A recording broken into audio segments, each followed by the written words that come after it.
ఈ మర్డర్కి తీసుకొచ్చి పేడా బురద తీసి టీడీపీ మీద కొట్టారు. ఎలాగైతే వివేకానంద రెడ్డి హత్య కేసులో తీసుకొచ్చేసి నారాసుర రక్త చరిత్ర అని చెప్పి తర్వాత వైఎస్ అవినాష్ రెడ్డి ఈరోజు లింగులెట్టుకు మనకుంటే కోర్టులో తిరుగుతున్నాడు, మెయిన్ అక్యూజ్డ్గా ఉన్నాడు చూడండి. అదే లెవెల్లో ఎవరైతే పరామర్శిస్తారో వాళ్ళే దీంట్లో మేజర్గా రోల్ ప్లే చేసిన క్యాండిడేట్స్ అవుతారు. దీంట్లో చూసుకుంటే గనక నిత్యానంద రెడ్డి, బండి నిత్యానంద రెడ్డి, అతనికి దాని తర్వాత ఇక్కడ పెద్ద దస్తగిరికి ఇష్యూస్ జరిగినాయి. అతని పేరు మీద కొన్న ల్యాండ్ని ఇతను సేల్ చేసేటప్పుడు వాళ్ళిద్దరి మధ్యలో వాగ్వాదం జరిగింది.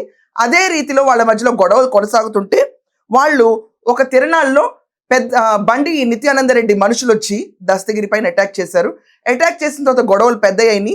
ఆ దెబ్బకి వాళ్ళు హాస్పిటల్కి వెళ్ళి అడ్మిట్ అవుతున్నారు అని తెలుసుకుని కడప గవర్నమెంట్ హాస్పిటల్ సమీపంలోనే వీళ్ళు వెళ్తున్నారని చెప్పి తెలిసి బండి నిత్యానంద రెడ్డి మనుషులు వచ్చి గొడ్డలతోనూ అన్నిటితోనూ ఇతన్ని క్రూరంగా హత్య చేశారు. హత్య చేసి ఈ విషయాన్ని తీసుకొచ్చి టీడీపీ పైన నింద వేశారు.